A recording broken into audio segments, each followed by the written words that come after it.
o Lucas, meu primo, me ligou e falou assim, cara, volta pro Brasil que eu acho que a gente quebrou. Como assim? Aconteceu uma sequência de coisas que hoje eu vejo que é Deus. Eu costumo falar o seguinte, quando tudo dá errado na tua vida ao mesmo tempo, só pode ser Deus. Porque o diabo... Como quando Porque tudo o diabo, em teoria bíblica, o diabo ele consegue, por causa de uma brecha, o diabo não te toca, né? A Bíblia diz que ele está ao derredor bramando como leão. Mas quando ele te toca é porque você deu uma brecha. Mas você dá brecha numa área, pô. Então ele toca numa área. Tudo ao mesmo tempo começou a dar errado. O dólar triplicou, Israel fechou as fronteiras porque entrou em guerra com a Palestina. Um grupo, a gente nunca tinha sido processado na vida, um grupo que ia sair de um amigo meu. Putz. Me processou 36 processos de uma vez. Então, processo, Israel fechou, todo mundo começou a pedir reembolso. Dólar. Aí eu recebia 1,80 o dólar e tinha que pagar 3,60, 4 reais. Cara, foi uma tragédia. Quando eu voltei, não tinha mais como administrar. A gente resolveu fechar a empresa. Esse foi o pior momento da minha vida e foi a chave, foi a minha virada. Foi nesse momento que eu percebi que não dá para brincar com Deus. Deus não é enfeite. Ou você o tem como Senhor, ou não se aproxima, porque a Bíblia diz, porque você não é quente nem morno, nem quente nem frio, porque você é morno, eu vou te vomitar da boca. O que isso quer dizer? Eu acho Deus bonitinho. Melhor não se relacionar com Deus. Se é pra achar bonitinho, pra achar uma paz, você vai ficar morno. Quente eu vivo pelos princípios, se pecar me arrependo e volto pros princípios, eu sou de Deus e não negocio com o outro lado. O morno ai, Deus é tão bom, às vezes eu até vou na igreja, eu fumo maconha no sábado, uma cocaína e equilibra tudo. Vou na igreja no domingo de manhã, morno. E o frio não acredito em Deus. Sim. Aí a Bíblia diz, é melhor você ser frio, ou seja, não acreditar, do que ser morno. Caramba. Porque morno, Deus te vomita da boca dele. Ou seja, tem nojo. Tá escrito, não sei o que eu tô falando não, tá bom? Então, eu descobri nessa quebra que eu era um morno. Você tava morno. Que eu gostava de Deus, eu achava bonito, não tava frio, eu tava morno. Eu achava Deus bonitinho, eu achava Deus legal. Quando você precisava, você usava. Quando eu precisava, Deus me ajuda, me dá um dinheiro, me dá... Deus não é teu banco, não. Entendeu? As pessoas confundem Deus. Deus não é tua babá pra ficar fazendo tuas vontades. Quando eu tive filho, eu entendi muito Deus, cara. Porque Deus, por exemplo, meus filhos, se eu for só dar o que meus filhos querem, eles vão morrer de diabetes aos 10 anos de idade. Porque eles me pedem doce, paçoca, pirulito, sorvete todo dia. O que a gente dá? Arroz, feijão, carninha, brócolis. Ou seja, você dá o que eles necessitam. O filho só pede o que quer, mas o pai dá o que precisa. Foi aí que eu entendi Deus. Foi aí que eu entendi Deus. Deus dá o que a gente precisa. E aí em 2014 eu quebrei, fiquei 9 meses. Só um pouquinho. A Fabi fica fazendo sinais. Fala Fabi, o que quer. fala o que você quer. O que é? Da comida? Você quer comer agora ou depois? O que você quiser. Eu tô de boa. Eu também tô de boa. Porque ela fica assim. Aí eu fico desesperado, eu não entendo. Tem um quadrinho, escreve as coisas. Mas oferece pro pessoal aí, se vocês quiserem comer, fica à vontade. Desculpa.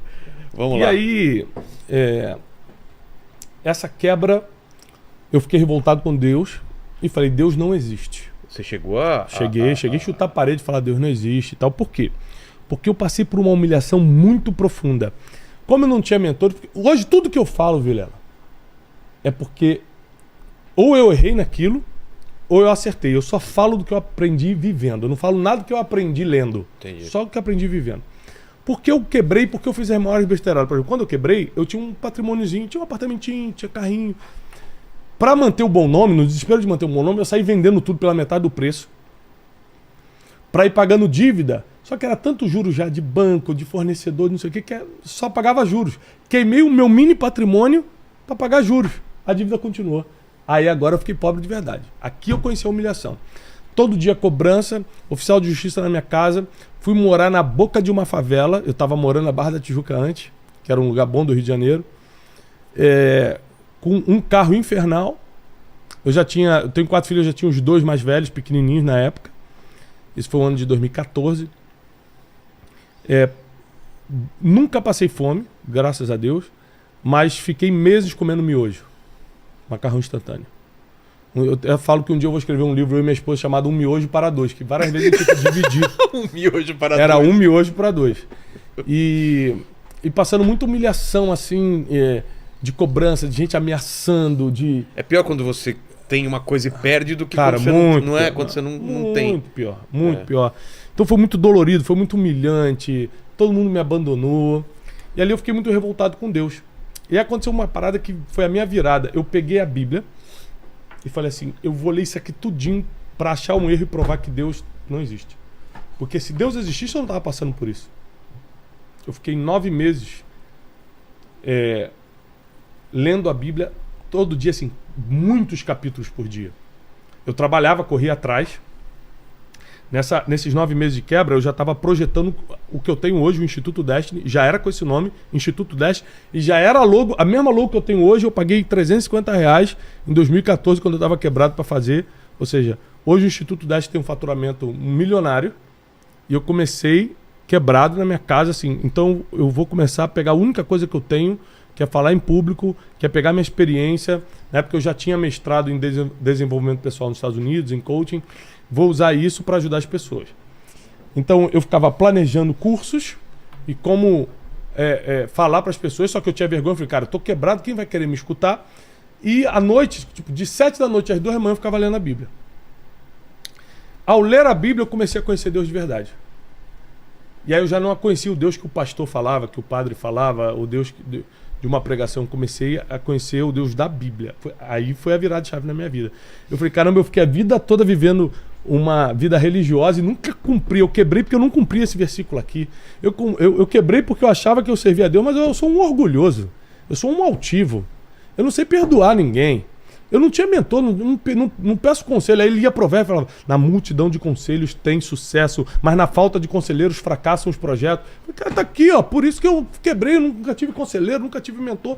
Então tudo que eu ia lendo na Bíblia, eu comecei a praticar. Eu fiz um trato com Deus, falei, tudo que está escrito eu vou viver do jeito que está escrito. E desde então, desde julho de 2014 até hoje, eu estou vivendo o que eu leio, com muitos erros. Que as pessoas acham que porque a gente fala, a gente não tem erro. Muitos. Sou ser humano. Só que eu me arrependo de todos eles. E não vivo em nenhum erro.